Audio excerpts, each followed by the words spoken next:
Hi, my name is John Danaher. I'm a Jiu Jitsu coach out of New York City.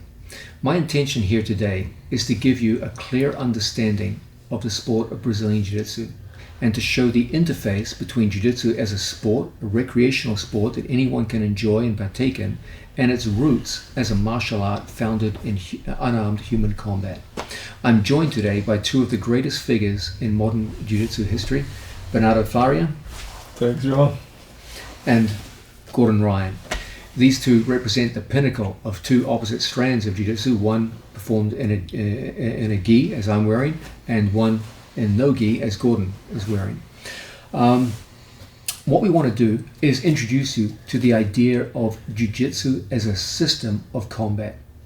I'm sure whatever experience you have with combat was pretty similar to the one which we all have, that for most untrained people, combat between two humans is a wild and chaotic affair where typically the bigger, stronger, more aggressive person usually wins the confrontation. There's a sense in which if you look at unrestrained fights on social media or on YouTube or what have you, you always see the same theme. Two people engaged in a wild exchange of energy and aggression, and one kind of prevailing. It looks as though the laws of probability and chance play a big role, and it's a kind of a crapshoot as to who wins or who loses, unless one is bigger and more aggressive than the other. What we want to do today is to show how Brazilian Jiu-Jitsu operates as a coherent and cohesive system to take away the randomness of unarmed fighting between two human beings and create conditions where the likelihood of victory dramatically goes up in your favor if you adhere to a few simple principles which can be outlined as a simple step-by-step system which Jiu-Jitsu operates along. Let's start off with the idea of combat beginning almost always in the standing position. If we have two athletes standing in front of each other, if you watch the sport of mixed martial arts, or if you watch footage of most street altercations, you'll typically see a pattern where it starts in the standing position. In the standing position, human beings can employ the tremendous rotational and kinetic drive of their legs, hips, and shoulder rotation to generate huge amounts of kinetic energy. So you will see people punching and kicking with tremendous effect.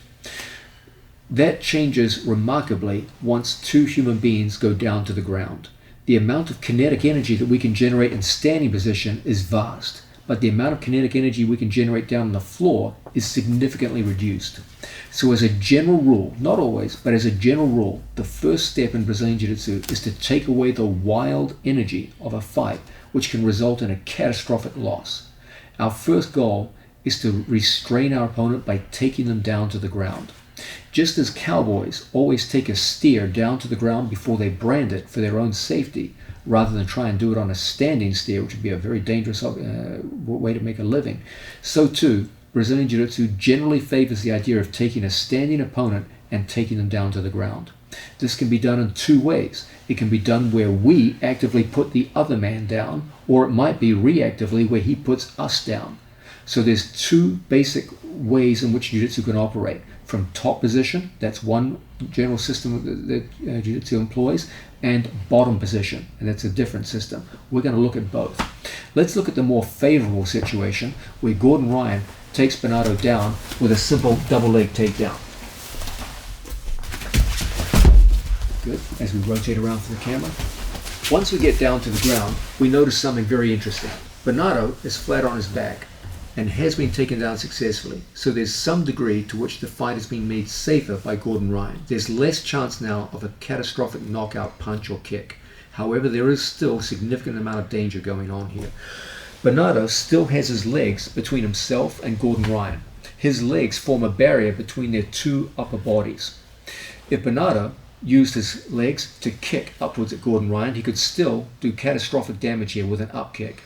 And Bernardo, being a very skilled fighter, could also use his legs to attack Gordon Ryan with arm locks, strangleholds, etc., etc.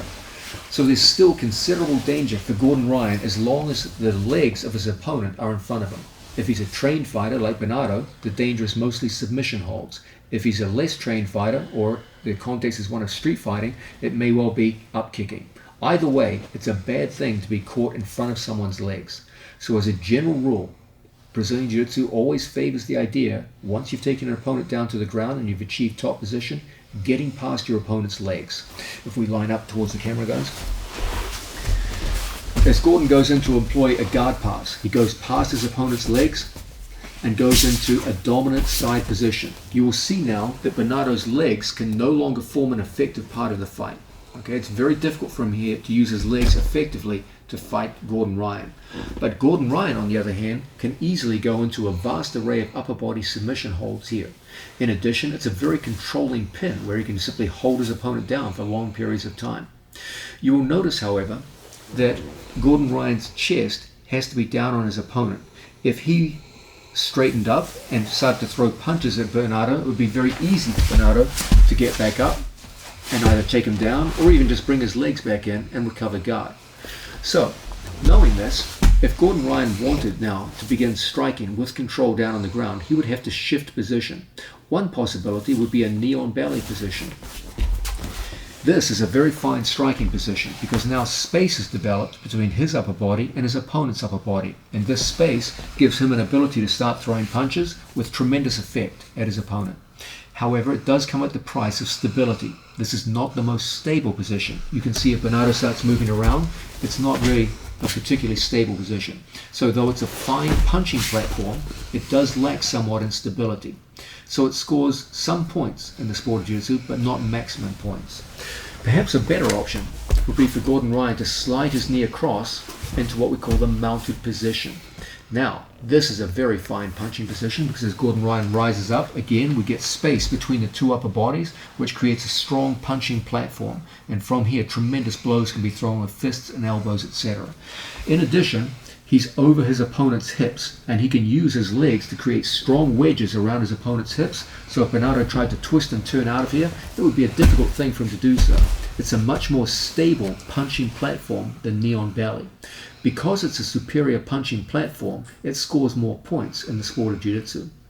Now, if Bernardo reacted to the punches by wildly turning his back on his opponent, we would get to another very, very dominant form of position. And if Gordon Ryan flattened his opponent out in this position, this too is a very, very fine, stable punching platform. Not only is it a superb punching platform, but it's also an excellent position to start going into submission holds, where instead of using kinetic energy through strikes to render an opponent unconscious, we use strangulations and arm locks to threaten unconsciousness via strangle or rolling into an armbar and finishing by breaking our opponent's limbs. You can see what's going on here. First, we removed the single most dangerous element of the fight, which is the wild kinetic energy which can be created in the standing position. We did this by taking our opponent down to the ground. Once we achieved top position, our next thing was to get past our opponent's legs. The legs represent danger. Our opponent can kick at us, and he can employ submission holds from bottom position. He can sweep us, put us down on our back, etc., etc. So once we've achieved top position, our whole thing is to clear the legs and get to a dominant pin. The measure of dominance follows a simple rule.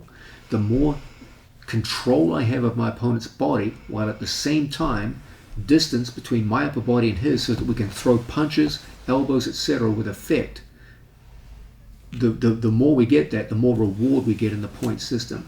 The ultimate position is one where we get behind our opponent, where you have the ability to hit and strangle and arm lock them while they have no ability to do the same to you. Even the mounted position, as good as it is, there's some opportunity for your opponent to throw punches back. Granted, it's not a very good opportunity and could even lead to submission holds being performed by the top man. At least there is some capacity for the opponent to fire punches back. But all that changes when you get behind somebody. When they turn and we get behind, now the man on bottom is 100% defensive at this point, and they can be attacked with equal efficacy with both submission holds and strikes. So this is the most desirable position in the sport. Thank you, guys. Now, this looks at a situation where we took our opponent down, and you could see there was a simple four-step system working in this case. Step number one, we took our opponent down to the ground and we removed the single greatest danger, which is the ability of our opponent to engage in a catastrophic knockout through generating huge amounts of kinetic energy in a standing position with punch, kicks, elbows, knees, etc. So we took them down to the floor. Step number two, we went past their legs, so-called passing of the guard, where we get past their legs and into a dominant upper body pin. Once we get a dominant upper body pin, we use movement around our opponent's body to go from one pin to another. The more that pin offers control that leads into striking ability on the floor, the more reward the pin gets in the support system of Jiu Jitsu. And this culminates in the fourth step, the idea of submission, using a joint lock or even better, a stranglehold to finish the fight in a very decisive fashion. So this would be the top system of Brazilian Jiu Jitsu. Now, what if we took the other angle and we were the ones who got taken down to the ground? Perhaps the opponent tackled us and put us on the floor. Well, then the situation gets a little bit more ambiguous, but still pretty simple. Let's have a look at it now. Let's look at a situation where Bernardo Faria takes down Gordon Ryan and puts him straight down to the floor. Let's face the camera, guys, so we get an angle. Okay, right off the takedown, there's an opportunity for us to attack, provided we have our legs between ourselves and our opponent. I'm going to say this again because this is a key theme behind the sport of Jiu Jitsu. If we're going to be in back position, we always want our legs as an intermediary or a barrier between ourselves and our opponent. I always want my legs between my upper body and my opponent's upper body. This is a key theme. Now, what if that didn't happen? What if Bernardo Faria not just took Gordon Ryan down, but actually cleared his legs and ended up across his side? Well, our first responsibility in the bottom position is always to recover our legs and get our legs back between ourselves and our opponent.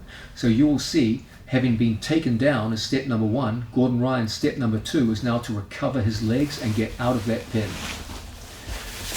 Once his legs come around his opponent, now he has an opportunity to begin to attack. And this can be done in numerous different ways. As we saw earlier, Gordon Ryan could, for example, employ an arm lock. He could employ a strangle with his legs, the so-called triangle. He could employ some kind of sweep where he knocked his opponent over and went from bottom position to top position. We'll come back to investigate that later. But you can see what's happening. Our opponent took us down and cleared our legs. So our first responsibility is always to bring our legs back between ourselves and our opponent. And from there, if we're going to fight off our back, we're going to fight with the benefit of our legs. What is so special about the legs? What makes the legs such a big part of the sport of Jiu Jitsu? Well, there's an obvious asymmetry between the strength of our legs and the strength of our upper body. When Gordon Ryan uses any form of guard against Bernardo Faria, you'll notice what's going on here is he's using his legs to wrestle his opponent's upper body.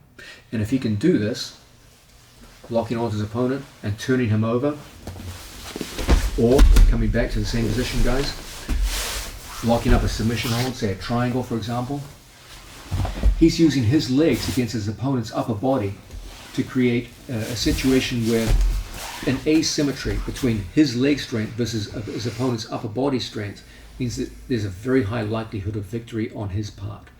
Remember, for a smaller person to defeat a bigger person, it's almost always going to take your legs against their arms if you're going to fight from bottom position. And that means recovering some form of guard where we can fight with our legs against our opponent's upper body. Now let's go further into this. Let's start standing again.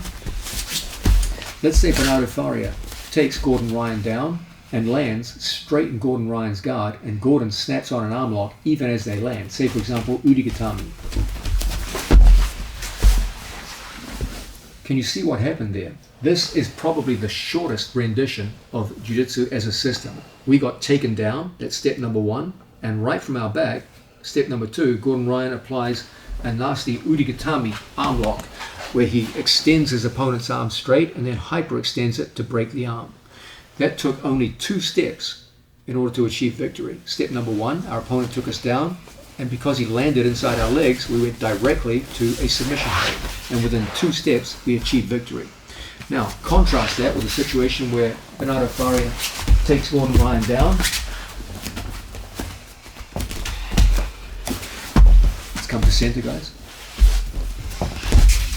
and clears Gordon Ryan's legs. Now, step number 1, our opponent took us down to the floor. Step number 2, we need to recover our guard. Step number 3, we sweep our opponent over and achieve top position, and we end up inside our opponent's guard. Now, as we saw before, if we're on top position, we have to clear our opponent's legs. So step number 4, we clear our opponent's legs. Step number 5, we work through a hierarchy of pins, each one enabling strong punching pressure, which makes our opponent turn, and sets up step number 6, a submission hold, a strangle from the back. Finish it. Roll through, roll through.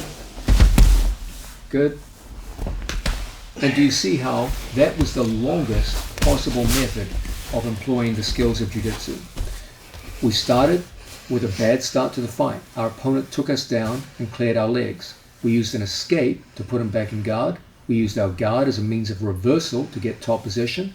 And then we went through the various steps of passing our opponent's guard, passing the legs in other words, working our way through a hierarchy of pins, and then finishing our opponent. That's the longest rendition that you can have of the step-by-step system of Jiu-Jitsu. 6 steps. So Jiu-Jitsu can be as short as 2 steps. Our opponent takes us down, we finish quickly with a submission hold. Or it can be as long as 6 steps. Probably the most well-known rendition of Jiu-Jitsu is one where we take our opponent down, and it's a 4-step system. But the application of Jiu-Jitsu is always somewhere, depending upon the scenario, between 2 steps and 6 steps, with the most well-known application being the 4-step top system. Once you understand Jiu-Jitsu in this simple step-by-step system, it starts to give a very clear sense of what we ought to be doing in any phase of combat with another unarmed single human being. Jiu-Jitsu always gives a very clear sense of direction to anyone who follows its teachings. Anytime you're in a fight, you know exactly what you ought to be doing. If you're in a standing position, take your opponent down. If you can take him down, get past his legs. If you can get past his legs, work your way through a hierarchy of pins which offer greater and greater potential to strike your opponent until an opportunity presents itself to employ a submission hold. Usually a strangle is favored. If we end up in bottom position, we must first bring our legs back between ourselves and our opponent. Then we either submit them from where we are or sweep them over and take top position, and then repeat the sequence of passing the legs, going through a hierarchy of pins, and finishing them with a submission hold. This very simple but incredibly clear step-by-step system gives you the potential to understand exactly what you ought to be doing at any moment in the wild chaos of a street fight. It's a great security to know and have this very clear sense of direction as to what you ought to be doing. Fighting by its very nature is a scary and chaotic business, and to have a clear, coherent, and very simple system, knowing exactly what you ought to be doing at any moment in one of those wild and chaotic fights, is a luxury that will help you immensely if you find yourself in a street fight situation. What I want to have these 2 outstanding athletes do now is to show you some of the elements in more detail that we touched in that discussion. We're going to have Gordon Ryan show some work from a closed guard situation. Mr. Ryan's about to release a video specifically on closed guard. It forms a major part of the system of Jiu-Jitsu, and he has within the overall system of Jiu-Jitsu his own system within that one specific niche, closed guard. Let's have a look at some work from closed guard. Gordon Ryan. Okay, so essentially what we're trying to do is to keep our partner's posture broken.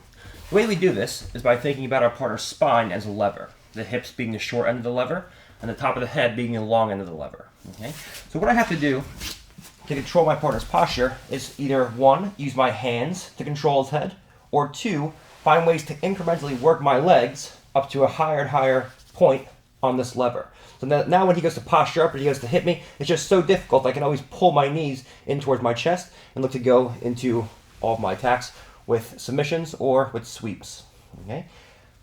In addition, I'm looking to turn this relatively neutral position into a position where I have small advantages by making micro adjustments where now I can start to move my legs into positions where I can control his posture, create angular advantages, and now look to go into all of my attacks, whether with submissions or with all kinds of different sweeping positions. Okay? So the first thing I'm looking for is to put myself, especially when there's punches being thrown, into a position where I can control his posture. Whether with one, controlling the head with our arms, or two, finding ways to make micro adjustments to move his body position to where I can walk my legs and feet up to the long end of the lever of his spine, where now when he has to posture up and punch me, it's difficult.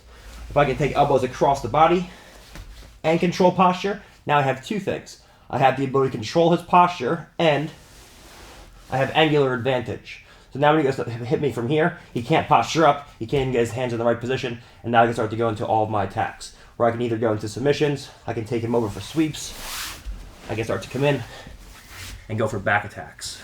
Okay? So the first thing we're looking for is ways to control his posture, whether through using my upper body or exploiting the asymmetry between the strength of my legs and the strength of his upper body.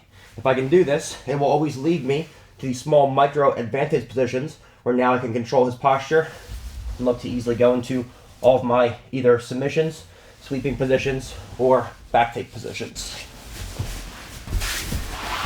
Now, Bernardo Faria is going to demonstrate a different aspect of Jiu-Jitsu, one that he was legendary for. This is the ability to get past an opponent's legs using one of his signature methods, the over-under guard pass.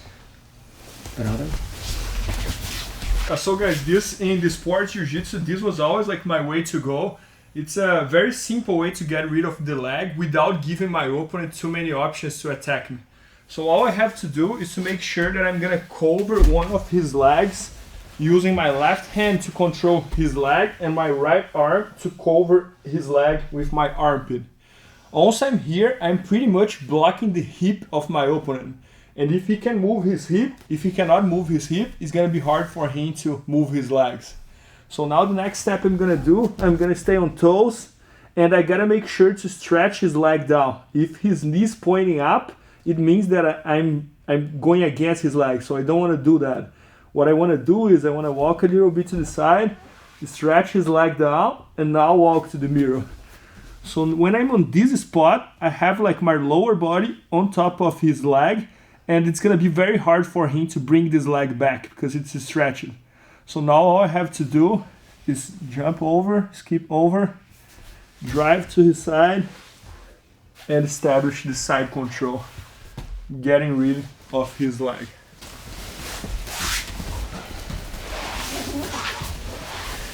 What we have here is two of the greatest figures in the modern sport of Jiu-Jitsu, demonstrating how the sporting moves, which they often use in sport competition, relate back to the original combat applications of Brazilian Jiu-Jitsu.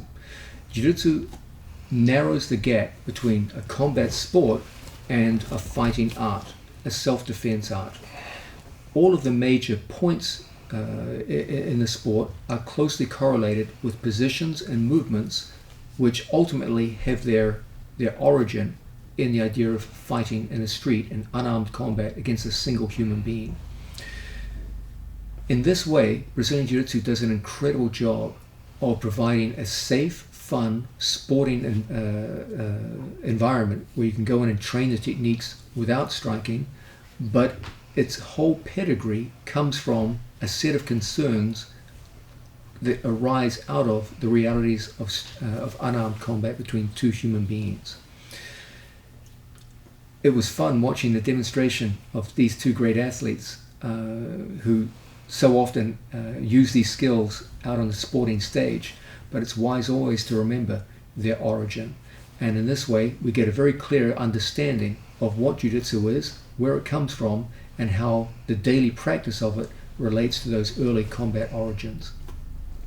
John, everything you explained here is pretty much what you also explained at Joe Rogan's podcast, yes, right? Yes, I gave the simplified version there because it was only the 4-step system, because we only that's the one that most people are familiar with. So I talked only about the top system of Jiu-Jitsu, which is 4 steps. But today we went the extra distance and we looked at the bottom system of Jiu-Jitsu, which can be anywhere from 2 to 6 steps, depending upon how the action plays out. Got it. So guys, this episode that John did with Joe Rogan was one of the most talked like jiu-jitsu episodes on Joe Rogan's podcast, and everybody was talking about it. So it was very cool to see John explaining this right here, right now, using me and Gordon. And guys, also John and Gordon are the two best-selling instructors on bjjfanatics.com. And John is just doing all his fundamental series right now that covers a lot about what he explained here today. And the Gordon is also about to launch his close guard instructional for no gi, which also has a lot of fundamentals there because it's a type of technique that's pretty like basic in jiu-jitsu. So it was super nice, John. Thanks so much. That was a lot of fun. Appreciate it. What was Gordon? Thank you.